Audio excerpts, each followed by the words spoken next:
আসসালামু আলাইকুম। আন্তর্জাতিক সর্বশেষ আপডেট সংবাদে আপনাকে স্বাগতম। শুরুতেই জানিয়ে দেব সংবাদ শিরোনাম।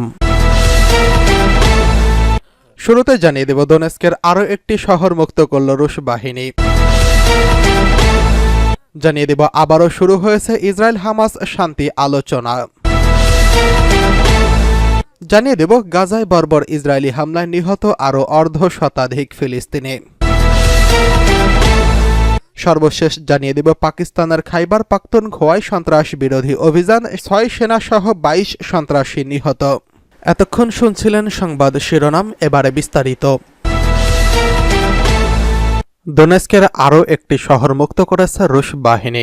রাশিয়ার প্রতিরক্ষা মন্ত্রণালয় জানিয়েছে রুশ সেনারা দোনেস্কের পিপলস রিপাবলিকের বেরেস্টকি শহর শত্রুমুক্ত করেছে। এক বিবৃতিতে রুশ প্রতিরক্ষা মন্ত্রণালয় জানিয়েছে রাশিয়া সেন্টার ব্যাটল গ্রুপের ইউনিটগুলো শত্রুর প্রতিরক্ষা অঞ্চলে গভীরভাবে আঘাত হেনেছে এবং অগ্রসর হয়েছে। সেই সঙ্গে দোনেস্ক পিপলস রিপাবলিকের বেরেস্টকি শহর মুক্ত হয়েছে। এর আগে রুশ বাহিনী ইউক্রেনের সেনাবাহিনীর একটি ব্রিগেডের ইউনিটগুলোর সমাবেশ স্থান লক্ষ্য করে TOS-1A সোলন্তসেপেক ভারী ফ্রম থ্রেয়ার ব্যবহার করেছিল বলে জানিয়েছে রাশিয়ার প্রতিরক্ষা মন্ত্রণালয়। মন্ত্রণালয়টি বলছে রাশিয়ার প্রতিরক্ষা মন্ত্রণালয় ইউক্রেনীয় বাহিনীর একটি ব্রিগেডের ইউনিটগুলো সামরিক মোতায়েনের স্থান ধ্বংসের ভিডিও প্রকাশ করেছে, যেখানে TOS-1A রাজারি শহরের কাছে আঘাত হানে। এই আঘাতের ফলে 45 জন শত্রু সেনা নিহত হয়েছেন। এদিকে রাশিয়ার দক্ষিণ ব্যাটল গ্রুপের ইউনিটগুলো তাদের কৌশলগত অবস্থান উন্নত করছে এবং ইউক্রেনীয় বাহিনীর 2টি মেকানাইজড এবং একটি এয়ার মোবাইল এবং একটি এয়ারবোর্ন অ্যাসল্ট ব্রিগেডকে পরাস্ত করেছে। ডিপিআর এর ওলাকলি, কুরাখোভ, নিকোলাকাভ এবং দাসোনয় বসতিতে এসব সংঘর্ষের ঘটনা ঘটে। একই সঙ্গে শত্রুর 2টি পাল্টা আক্রমণ প্রতিহত করা হয়েছে। এতে ইউক্রেনীয় বাহিনী 325 জন সেনা নিহত হয়েছে বলে জানিয়েছে রুশ মন্ত্রণালয়।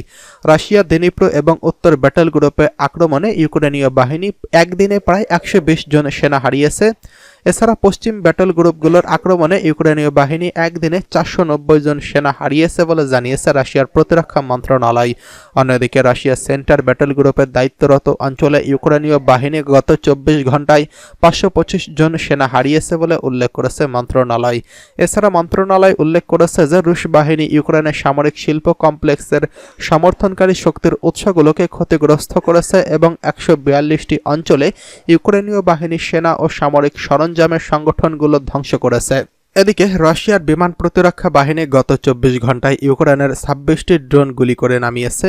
রুশ প্রতিরক্ষা মন্ত্রণালয়ের মতে বিশ্বের সামরিক অভিযান শুরুর পর থেকে এ পর্যন্ত ইউক্রেনের মোট 649টি বিমান, 283টি হেলিকপ্টার, 585টি আকাশ প্রতিরক্ষা ক্ষেপণাস্ত্র সিস্টেম এবং 19,698টি ট্যাঙ্ক এবং অন্যান্য আর্মড কমব্যাট ভেহিকেল, 1497টি মাল্টিবল লঞ্চ রকেট সিস্টেম, 19,145টি ফিল্ড আর্টিলারি এবং মর্টার এবং 29,080টি বিশেষ সামরিক যান ধ্বংস করা হয়েছে। এদিকে আবারও শুরু হয়েছে ইসরায়েল হামাস শান্তি আলোচনা।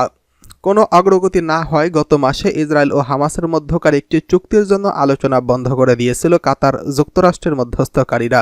তবে এই আলোচনা মিশরে আবারও শুরু হয়েছে বলে জানিয়েছে হামাস ও ইসরায়েলের কর্মকর্তারা। মার্কিন সংবাদ মাধ্যম ভয়েস অব আমেরিকা এই খবর জানিয়েছেন। মার্কিন সংবাদ মাধ্যম এপিকে হামাসের রাজনৈতিক কর্মকর্তা বাসেম নাইম বৃহস্পতিবার বলেছেন, লড়াই বন্ধ করা, গাজা থেকে জিম্মিদের মুক্ত করা এবং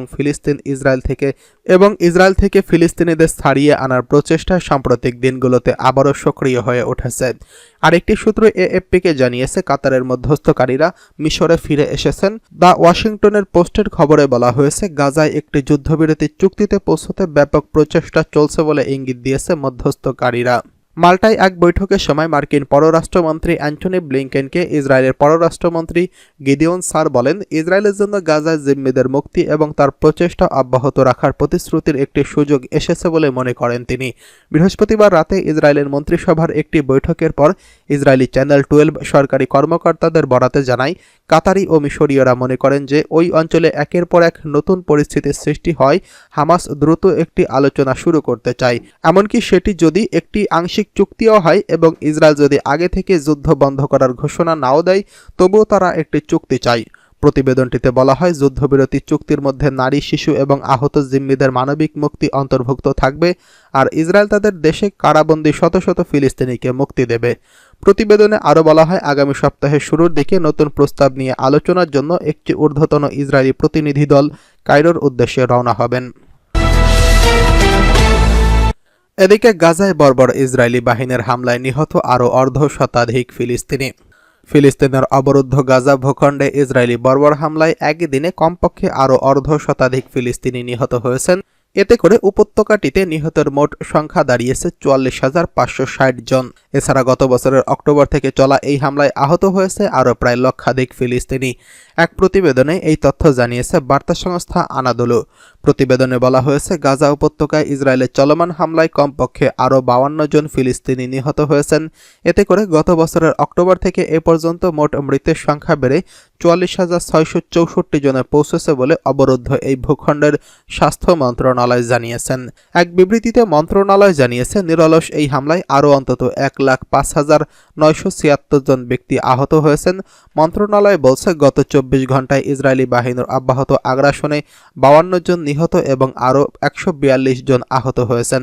অনেক মানুষ এখনও ধ্বংসস্তূপের নিচে এবং রাস্তায় আটকা পড়ে আছে, কারণ উদ্ধারকারীরা তাদের কাছে পৌঁছতে পারছেন না। ফিলিস্তিনি স্বাস্থ্য কর্তৃপক্ষ মনে করছে, গাজা উপত্যকা জুড়ে ধ্বংস হওয়া বাড়ির ধ্বংসস্তূপের নিচে এখনও ১০,০০০-এরও বেশি লোক নিখোঁজ রয়েছেন।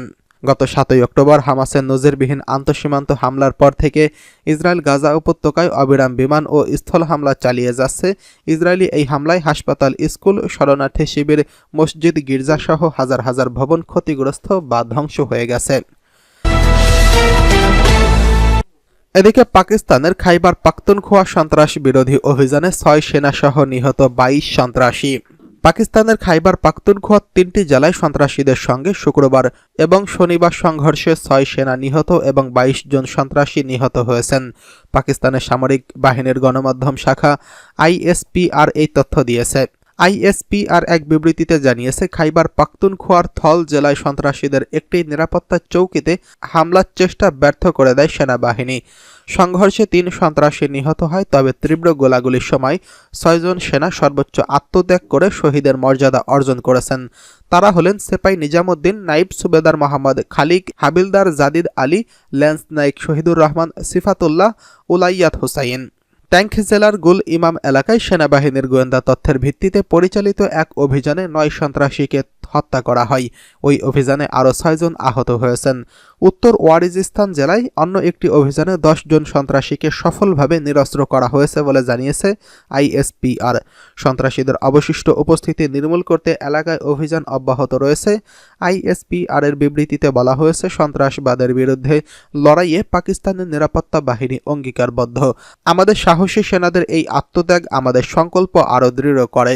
রাষ্ট্রপতি আসিফ আলী জারদারি এবং প্রধানমন্ত্রী শেহবাজ শরীফ পৃথক বিবৃতিতে সন্ত্রাস বিরোধী এই অভিযানে নিরাপত্তা বাহিনীর সফলতা ও শহীদদের প্রতি শ্রদ্ধা জানিয়েছেন।